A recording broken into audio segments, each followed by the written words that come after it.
Hello and welcome to GameSec. It's that time once again, time to talk about video games that have never been released outside of Japan.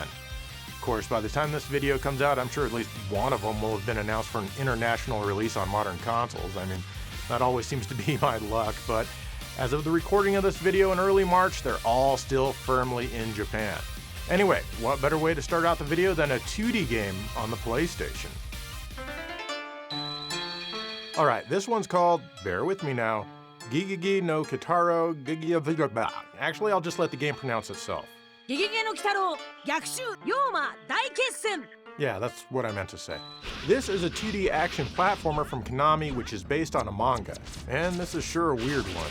You play as Kitaro, and you're the last of your ghost tribe. As you travel around, you're accompanied by your father's eyeball, which of course has its own little body. This game is almost a run and gun. You can fire in 6 directions, that's every direction except down diagonally. Sadly, you can't shoot very fast. Also, he's shooting his hair, just in case you didn't notice. You also have a deflect move which can wipe out enemy projectiles and even bounce them back depending on what they are. You can charge your main shot up to do a heat-seeking type of attack, but it can be pretty weak. Or, if you hold the L2 button when you let go of square after you charge, you get a burst of energy around you which can hurt and defeat enemies while it lasts. Be careful though, as this isn't a true shield and you can still get hit.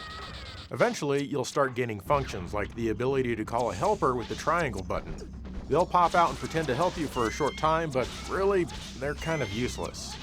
This game has a ton of potential, but what really brings it down is the control. It's slow to respond and you have to anticipate things and press the button sooner than you think you might compared to other games. It can sometimes even be tough turning around, which could practically be a theme for this episode. Not only that, but the collision is very weird, especially the platforms. This stage is a boss fight which requires you to ascend, and it's really easy to miss the platforms when you jump on them. Oh, did I say miss? No, I meant go straight through them. You can't steer Kitaro much while he's in the air, so it's easy to fall way down. Super fun! You have unlimited lives, but when you die you get sent back to the beginning. So, basically each time you die you have to go through each stage again to get where you were. I died a lot fighting this boss, but I kept trying and eventually I got past him.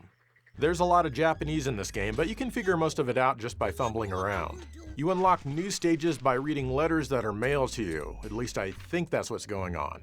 You still need to play through all of the old stages again to get to the new ones. Even the former boss stages are now filled with enemies. Getting all the way here and then dying is rather discouraging, especially with the crappy controls in the collision. The graphics are nice and feature some cool scrolling effects in some stages, but in others the visuals fall pretty flat. I mean, come on, Donkey Kong Country has way better looking snow than this, and that's on a 16-bit platform. The PlayStation has like twice that many bits. The music gives the game an ancient Japanese creepy ghost vibe, so if nothing else, it's effective. Like I said, this game has so much potential, but instead Konami decided, we're not gonna make this very good. I think if they had fixed up a few minor issues, this could have been great, but I doubt anyone would be willing to do that along with translating all of the text and voice here to release it internationally. Oh well, at least now you know what this game is about.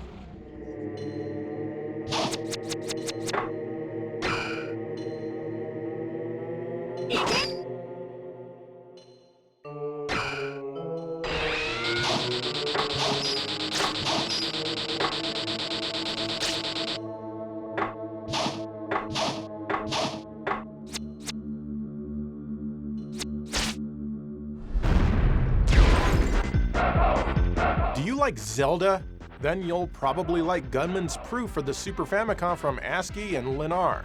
I'm playing a fan-translated version of the game here. This game takes place on an island in Western America in 1880. You know, one of those mysterious islands that were all over the American West. Meteors come crashing down full of bad aliens called demi-seeds. Eventually, another alien crashes. They're hunting down the bad aliens and then they take over your body even though you're just a kid. Now you need to take out all of the evil demi-seeds in the Old West. Historical accuracy aside, the gameplay feels very much like A Link to the Past in many ways. It's definitely a copycat game, but come on, that doesn't mean it's bad. After you convince your parents to let you out of the town, you'll find that the Y button punches, which somehow still throws a projectile of air. This is actually a decently powerful attack. You can also shoot your gun with the A button. It fires faster, but since it's only shooting bullets, it's obviously going to be weaker than your air punches because, physics. I mean, everyone knows that bullets are slightly less powerful than punches. You can also strafe with the assistance of the L and R buttons, which can be quite helpful. One thing I kinda don't care for is how your attacks are arranged at the top of the screen. They're backwards, as the button to fire your gun is on the right, not left. It's not a big deal, it's just something that, kind of bugs me. The B button will let you crawl if you need to. X can fire off a special item if you have one. You can also learn moves just by talking to certain people, like the ability to charge up your gunshot for a few seconds for a powerful attack, or the ability to use different weapons, which means the enemies start dropping them. These of course have limited ammo. You have an overworld as well as dedicated dungeons that work pretty much like Zelda. The select button will even show you a big map of everywhere, or a floor map inside the dungeon. Sometimes you'll find a carrot. Touch it and a horse, who's also an alien by the way, will come and then you'll both run around for a bit taking out enemies just by touching them. In town, you'll be able to learn new things, eventually buy things, and generally just talk to people. Like I said, the dungeons are similar to A Link to the Past. For example, you may find yourself trapped inside of a room until you defeat all of the enemies.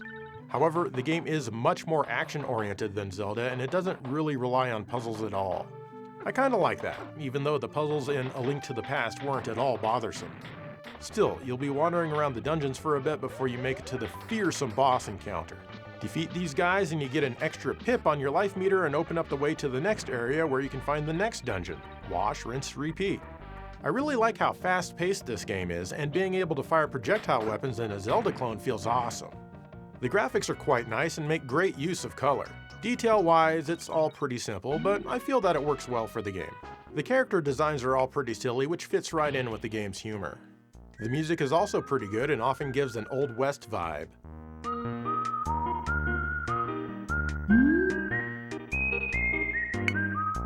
Overall, the visuals and the audio might be a step down in most areas from A Link to the Past, but that's perfectly fine. This game came out in 1997, which was not long before the system was completely discontinued. These days, a Japanese copy can go for a pretty penny, but there are English-patched repro cartridges that'll fit into your North American Super NES for pretty cheap. No matter how you choose to play this one, I highly recommend that you do. It's no surprise that this never left Japan, and it probably would have been obliterated in the gaming press at the time for being a Zelda clone. But we're smarter than that now, and it's absolutely worth your time, even if the game is rather short. Seriously, you'll probably be done with this one in 5 or 6 hours. Still, give it a go.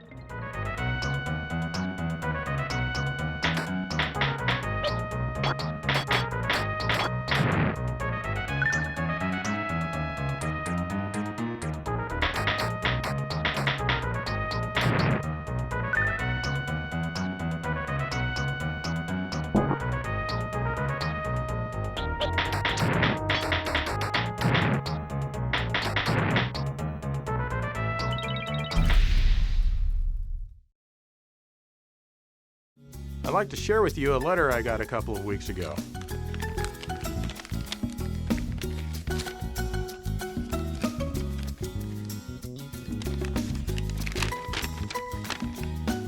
Dear GameSack, I'm a weeb and I'd like to see you cover some games that I might like.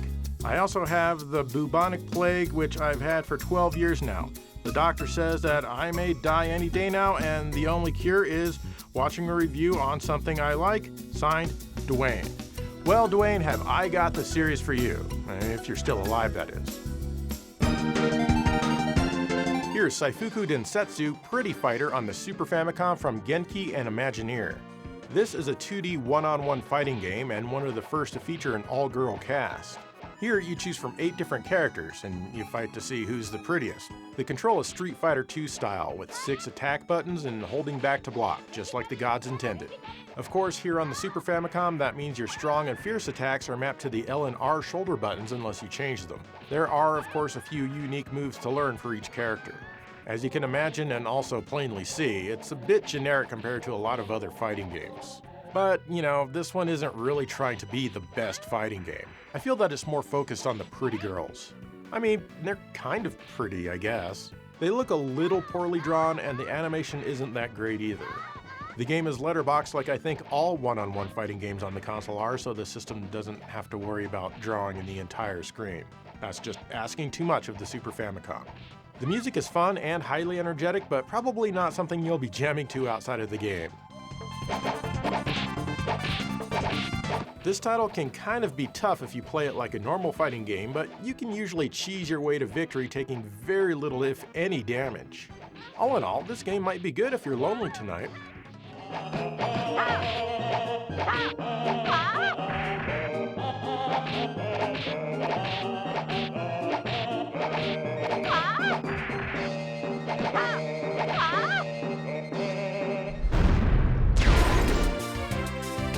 There was even a follow-up on the Saturn called Saifuku Densetsu Pretty Fighter X. This one offers 3 more pretty characters for you to choose from. The graphics have all been redrawn in an anime style, and it looks really nice, at least on still screens. The girls are definitely much prettier here. Oh, and each character has her own full motion video intro, so I guess there's more to the story than just saying who's the prettiest. As for the gameplay, it feels much slower on the default speed setting than the Super Famicom game. The animation looks very choppy as well. Some stages will have parallax scrolling and maybe even a warping floor if you're lucky, but many stages feature none of these rather standard graphical effects. In fact, I think a lot of the backgrounds here are uglier than the Super Famicom game.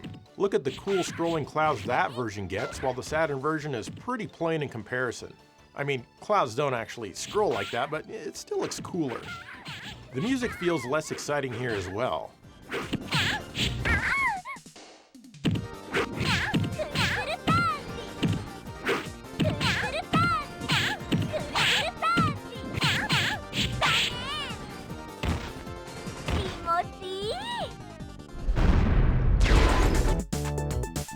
And I might as well mention Fist, also for the Saturn.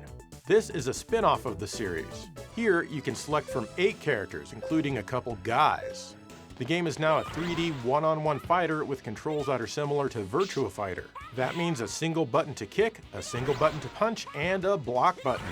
It feels like the characters are stuck in molasses compared to Virtua Fighter though. I do like the fighters' mostly flat-shaded polygonal look, but I kinda sorta think that makes them less pretty. What do you think?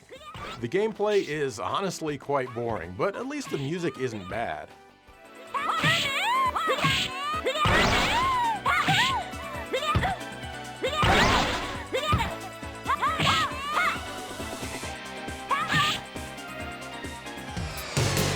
There's also a PlayStation version of Fist. This one adds some exciting full motion video and it feels more complete. The fighters here look a little prettier with a bit more shading, though the floors look a little worse. The gameplay is just as uninteresting, though it is a bit snappier than the Saturn game. It should be fairly obvious why all of these games stayed in Japan. The subject matter alone is something that's very, very Japanese, and these wouldn't have sold well anywhere else at the time. Anyway, just in case you thought there might be some good gameplay to go along with your pretty fighters, now you know that there really isn't.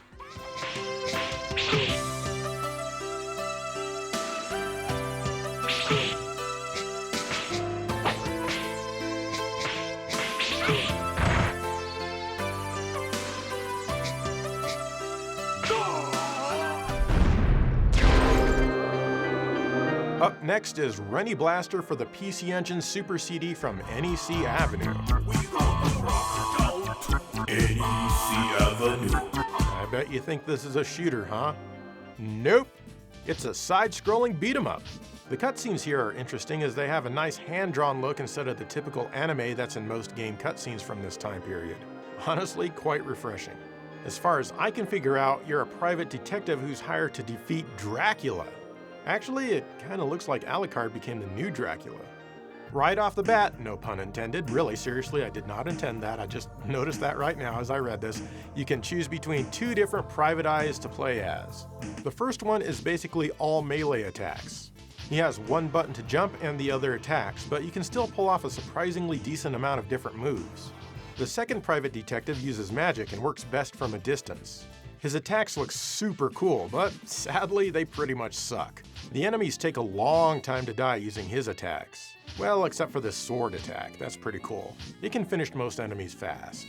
During the rather short stages, you can find items like health refills and new moves. Between levels, you can also change out your moveset if you desire. Sometimes you can also choose your next stage. Lastly, you can choose to fold your hands or not on the plane. It doesn't make any difference to the actual gameplay that I can tell. In addition to defeating 10 or so enemies in each stage, you'll also have to do some minor platforming from time to time. The controls don't handle this particularly well, but hey, I'm gonna take a challenge anywhere I can get it. That's right, this game is extremely easy. I beat it the first time I played it. That said, I did have fun along my journey, and if you want more of a challenge, you can play through it again using the magic-wielding detective. There are even 4 different endings that you can see. This game was clearly inspired by Castlevania. Hell, it even has a clock tower stage. But as you can imagine, it's nowhere near as polished. This game came out very late in the life of the console, so I'm actually kind of surprised that it looks this bland. Then again, you can't really expect much from NEC Avenue. No, stop. Let's not wear out that joke too quickly. The game is slightly letterboxed a little, despite the console putting much more complicated visuals on screen and moving them around much faster in other games, all with no issues. Not sure what happened here. The music is decent, and I like the boss music while it lasts.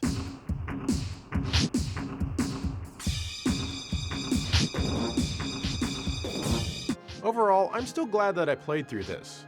It won't take you too long to see all of the endings. It will, however, be pretty disappointing if you spend the over $500 that this game goes for. Be careful, because there are tons of bootlegs out there that go for hundreds as well. So I suggest that you emulate it or run this off of a flash cart, or if you can, go back in time and import this one when it came out. It's worth a few playthroughs, and you'll enjoy it more if you can also afford to eat the same month that you play it.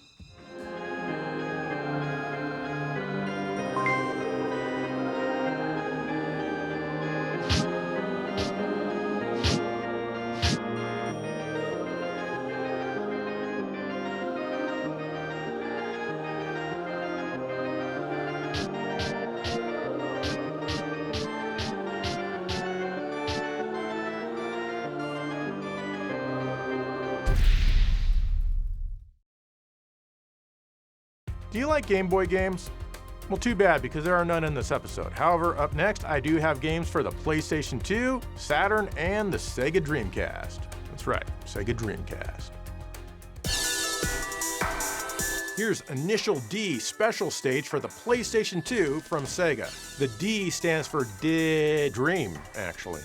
This is a racing game based on a manga.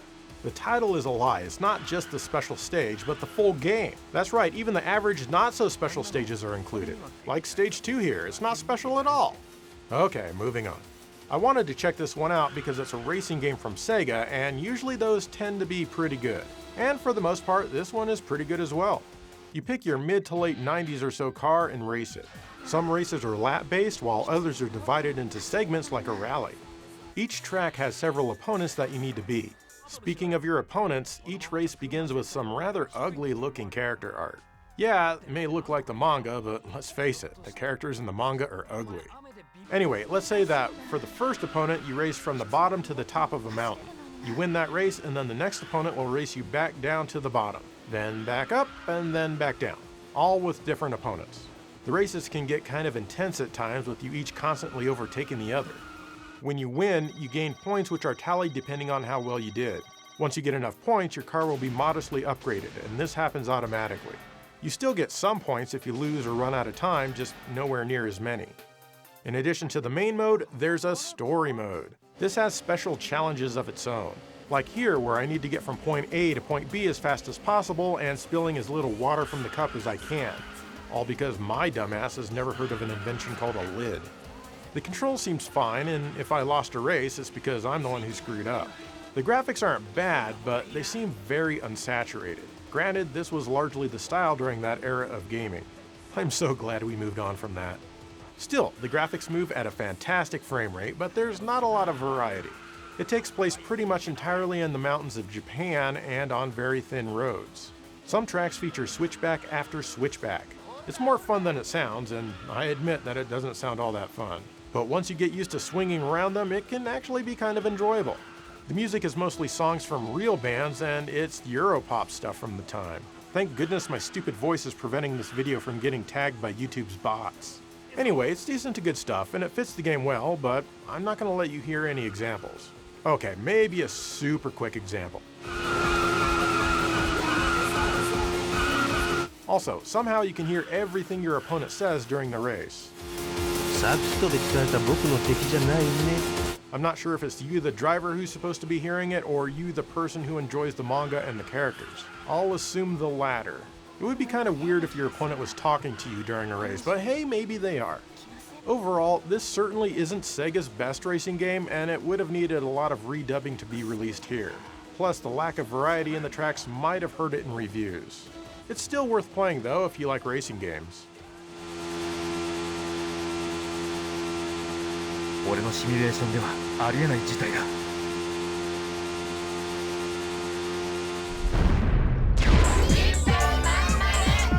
This is Ninpen Manmaru on the Saturn from Enix of all people. Anyone remember Enix before they were Square Enix? Or when Enix made Sega games? This one is a 3D platformer which kinda looks like the 3D world in Sonic Jam. The emphasis here is on platforming, as that's basically all you do.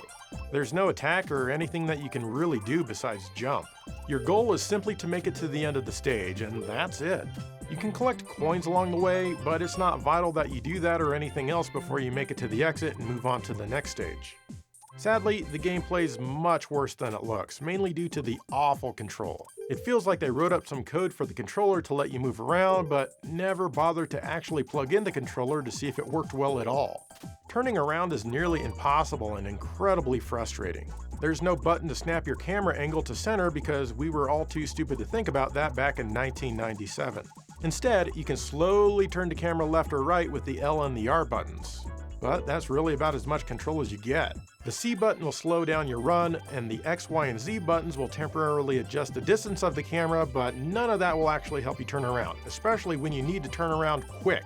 Oh, and the controls all respond very slow. Not only that, but analog controls aren't supported. Man, the early days of 3D sure sucked in a lot of ways. Between stages, the gameplay changes a little bit, and now you need to grab more coins than your opponent.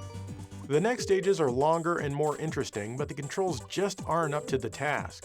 It's too bad because the game looks really good for a 3D Saturn game. In fact, it kind of reminds me of the 3D world in Sonic... Oh wait, I already said that. Unfortunately, there isn't much more to say about this one, but it's good that it stayed in Japan unless they were planning on fixing it first.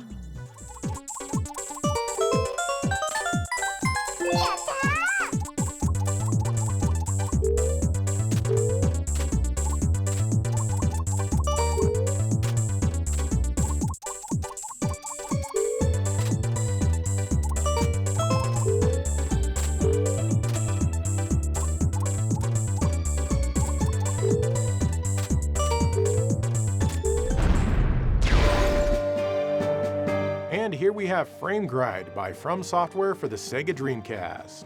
This one is an arena mech combat game reminiscent of their Armored Core series, but somehow it still takes place in the medieval era, and From Software loves that. You start by choosing the parts for your mech. You can't see the parts as you do this, you can only read the names. I'm playing a translated version that's in English. If you look really closely at the text, you can read it, and that's how you can tell. Before each match, you can get yourself ready to go, or even do some training to get used to the controls. And the controls are generally pretty easy to adapt to. The D-pad moves you around the stage. A jumps, Y fires your long-range weapons and punches when you're close, B is your sword attack, and X raises your shield. The L and R triggers cause you to run left or right in a strafing manner. The analog stick really only looks around, and I find that it's not hugely useful.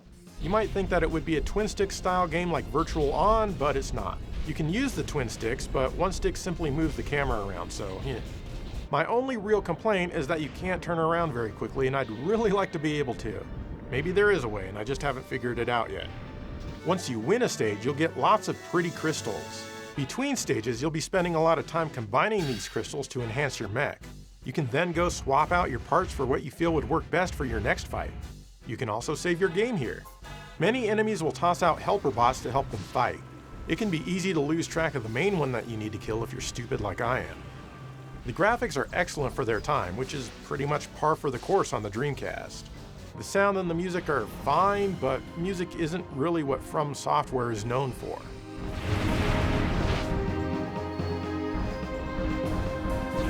Overall, I say that this is a fun game that isn't shallow, and you'll have lots of fun configuring your mech and trying the battles again and again. I really can't speculate why this one didn't get an international release, as I think it would have found an audience outside of Japan. What do you guys think?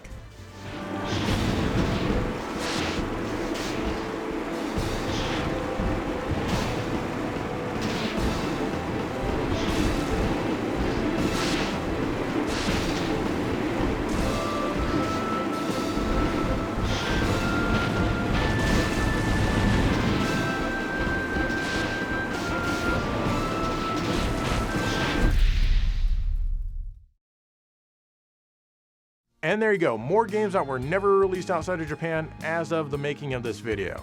Frame Gride was really good, and there's really no excuse for that not to have been released everywhere. But what are some other games that were never released outside of Japan that you might like to see me cover? Now, keep in mind that it's nothing personal if I don't cover a game that you suggested. It just means that your game was uninteresting, or I was just too lazy to read your comment. Anyway, let me know. In the meantime, thank you for watching GameSag.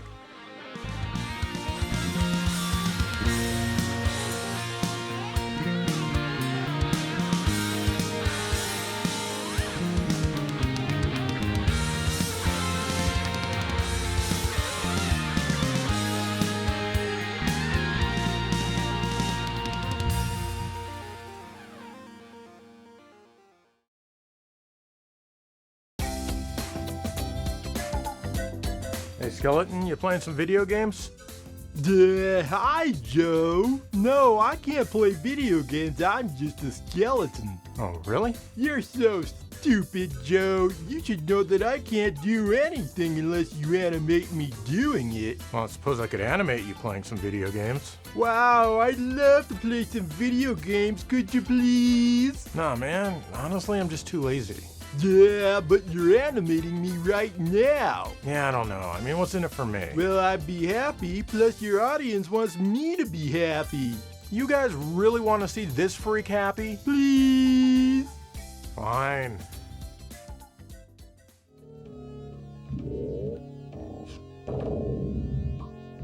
Have fun playing Beast Wrestler for the next 2 weeks, you stupid skeleton. Yeah, I should have kept my stupid mouth shut.